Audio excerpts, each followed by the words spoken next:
This could easily be the most toxic diet in the fitness industry, and I can't believe it's so popular. I first started thinking about this because I got literally health shamed by someone that calls themselves the Carnivore CrossFitter. My health metrics are really none of anybody else's business, but by medical standards, when I go to the doctor, I am healthy. But I found this so funny because I went onto his profile and he literally talks about the dangers of vegetables, and he has a whole plate of meat in a pan and he thinks that's a healthy diet. Now, I have seen this in lots of different places. All of the podcast bros seem to be talking about it. Eat meat, don't eat, repeat. If you're not hungry for meat, then you're not actually hungry. You have what I call fake hunger. And there's been loads of videos popping up about how toxic vegetables are for you. A lot of vegetables are poison. I mean, they have lectins, they have all kinds of mechanisms in them to protect themselves from predators. There's some wild claims out there from Jordan Peterson claiming that it cured his depression. People saying it reduces their GI issues or cures illnesses. Carnivore cures polycystic ovarian syndrome,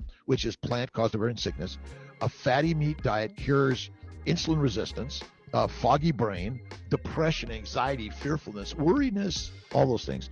There are loads of crazy claims that are not backed by evidence. One of the main justifications for doing it seems to be we're going back to a natural diet that we used to eat when we were cavemen. I don't know how people have forgotten this, but we used to die by 30 when we were cavemen. Like, that's not, I don't want to go back there. It seems weird for me. Not to mention the fact that they actually did eat vegetables during that time period, so what they're claiming is completely untrue. We ate whatever was around at the time. And again, this is kind of part of like the natural fallacy where people believe that because something is natural, then it must be healthy, but that's not true. There's like loads of toxic, poisonous things within nature. And in this clip, and many other examples with Jordan Peterson. When I first met you, you had much more weight on your body. Yeah. You looked different. Yeah. And you were, back then you were eating like the standard diet, right? Like normal people do. Yes. Pasta, bread, meat, Yes. chicken, whatever. Yes. Right? You shifted over to only meat and greens. I saw you and I'm like, you look fantastic. I'm like, what are you doing? And you're like, I changed my diet. I only eat meat and greens. And I was like, wow, that's fascinating. Well, it's clear that Joe Rogan is thinking that the fact that he's lost weight and that he looks good is a sign of health. And the whole of the fitness industry has basically been brainwashed to think that this is how it works, but it doesn't. There are several studies out there to show that healthy habits have a bigger impact on health than BMI. So if you have 4 or more healthy habits, even if your BMI is over 30, you still have a lower mortality rate than somebody with only 2 healthy habits. You cannot tell someone's health by looking at them because the look of a healthy person is often based on beauty standards and not anything to do with health. You can be skinny and have a 6-pack and still be unhealthy. And I have been that person. I've been sick with an eating disorder. I still had a 6-pack. Everybody thought I was healthy, but I was not. And my health metrics proved that. Even my heart rate was higher than it is now. So many of these creators showing plates of meat after meat after meat after a little bit of egg and some butter are focusing mainly on weight loss and how their body looks. And yes, some of them say that they feel better. And I know that feeling. I did paleo and keto before. When you're deprived of carbohydrates, you do have this high energy feeling, but personally I now put that down to the fact that your body is undernourished. And I'm pretty sure animals in the animal kingdom will get a burst of energy when they need to go out and hunt for food. My blood sugar's real low. I just don't have the energy. Now let's build up some steam! Alright. You the cat. Who's the cat? You the cat. Who's the cat? You the cat. Who's the cat? You the cat. Who's the cat? You the cat. Who's the cat? Who's the cat? Who's the cat? Who's the cat? I'm the cat! Surprise!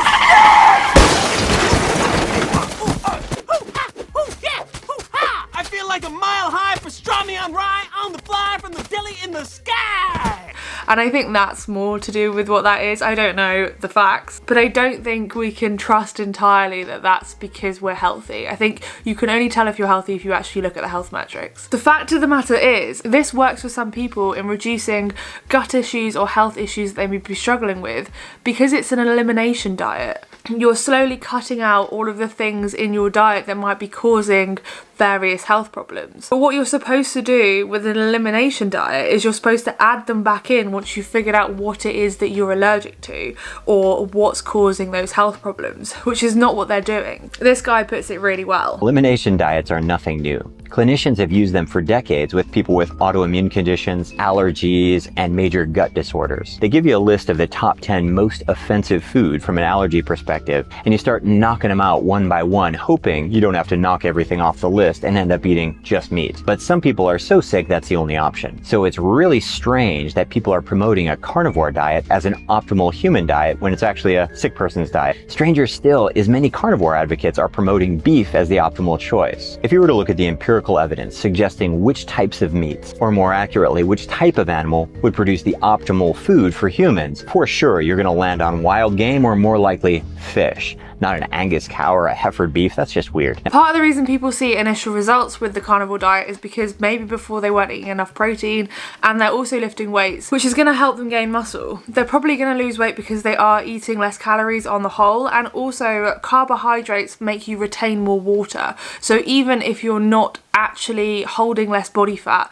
you will look like you're holding less body fat if you've reduced your carb intake dramatically, which again gives this idea that they look healthier because they might be leaner, they have more visible muscles, and they're maybe a little bit more dehydrated than they're used to, so they look slimmer, you can see their muscles better, and that makes people think that that is fitness and health. And again, not necessarily true, but we are, as a culture, completely brainwashed into thinking that fitness and health is a look. So people are going to believe that that must mean I'm doing really well and I should continue doing this. You also might feel a bit better, especially if your diet beforehand wasn't very nutrient dense, maybe involved eating a lot of sugar and foods that generally made your body feel bad. I am an intuitive eater and I take nothing off the table. Nothing is banned from my diet. I'm allowed to eat anything at all.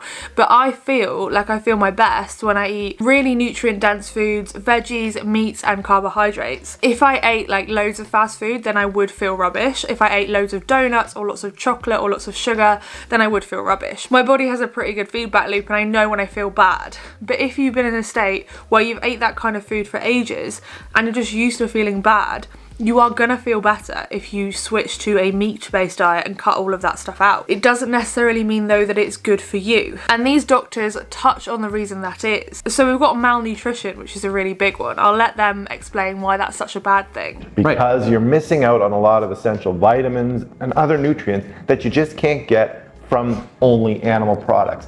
Vitamin C, for example. So theoretically, you could develop scurvy. A lot of these do take a long time to develop, so early on, you're not going to have signs of most of these micronutrient or phytochemical deficiencies. Right. Too much protein can cause problems with your kidneys. If you have existing kidney disease, that protein load can be very dangerous for you. Obviously, most people do not have kidney disease, but if you have borderline kidney function or kidney damage, this amount of protein definitely is a problem. And too much saturated fat from meat-based protein can cause cardiovascular disease. A heavy animal-based diet will increase your cholesterol levels. Right, because of the often obligatory amounts of saturated fats. And there is controversy as to how much saturated fat is going to increase your levels of LDL or the bad cholesterol, and it's linked to heart disease. We have videos about this, but generally speaking, this has been shown to increase your risk of cardiovascular disease. These are real proven statistics, and these are also the kind of things that people say to me when they think that I'm unhealthy because I exist in a larger body. But I don't consume large amounts of saturated fat, and I don't have cardiovascular disease. The only way you can test this is by testing it. But eating this much meat is not good for you, and there is studies to prove that, and there are no credible studies out there at the moment that show any different. And this is really common with all of the fad diets that are out there. You've got these people on social media making these wild claims with no scientific backing. We are not carnivores, and by reducing our intake of vegetables and fruits, we are reducing a load of things that our bodies need. The science does not back this up. And on top of that, if we look into blue zones where people live to over 100, there have been studies on the kind of diets they eat, and they tend to be low meat, high plant diets. Minimally processed plant-based proteins like tofu are really popular in the blue zones, where generally meat consumption is quite low. And in several of them, they were eating like quite substantial amounts of carbohydrates. Is that folks in the blue zones are not low carb. They eat carbs, they love life, especially the Italians. They do, however, focus on higher fiber or fermented carbohydrates more often. So things like sweet potatoes in the Okinawa, whole grains in Loma Linda, and sourdough breads in Sardinia. And all these claims that vegetables have toxins in them, that they're bad for us, that they're protecting themselves. Why would you eat plant leaves and stems and roots and seeds? These are the most highly defended parts of plants. And Abby Sharp goes over a little bit of the research behind that here. Well, it's true that anti-nutrients in some plant-based foods do in fact reduce the absorption of some vitamins and minerals. But research suggests that anti-nutrients are really not a major threat to our health. For example, when it comes to lectins, the biggest culprit is raw, uncooked beans. And that threat is significantly diminished simply by cooking. So that argument kind of always feels like a bit of a stretch. As for tannins, the major concern here is that they may inhibit iron absorption, but research suggests that the amounts present in foods aren't really high enough to significantly impact iron absorption in folks with healthy iron levels. A lot of the things that you'll get from this diet is similar to keto, which includes bad breath, constipation, diarrhea, headaches, dehydration, and as we've already been over, potentially some damage to your organs. Too much cholesterol can cause heart disease, heart attacks, and strokes. And on the more extreme end of this, some people are eating raw meat. And in many cases, raw organ meat. Now, I've got no problem with eating organ meat. I actually grew up on a farm where we would eat all parts of the animal, and it was not unusual for my mum to put the kidneys or the liver or the heart into a stew. Organ meat does have loads of amazing vitamins and minerals that we benefit from consuming. It is a nutritious food. It has a lot of vitamins and minerals, but so do fruits and vegetables. Again, I wouldn't put it on a pedestal. You know, it's a source of high quality protein and has vitamins and minerals. Also, you could just take a whey shake and take vitamins and minerals. So rather than having to eat, liver, at the end of the day, you can get the same nutrients from somewhere else. Yeah. But it's actually really dangerous to be consuming raw meat. I know this super well because at the moment I'm not allowed to eat rare steak because of the risk of listeria poisoning to my baby. I'm currently 8 months pregnant and I am craving a rare steak so badly. But the reasoning for that is raw meats and undercooked meats have a higher risk for food poisoning and things like listeria. Common pathogens in raw meat include Salmonella, E. coli, Listeria, Campylobacter, and there's another one that I can't pronounce. Basically, lots of foodborne illnesses. And the fact that raw meat is served at several restaurants does not mean it's totally safe. That's why it's not recommended to consume this kind of stuff frequently, but once every so often isn't the end of the world, unless you're pregnant like me.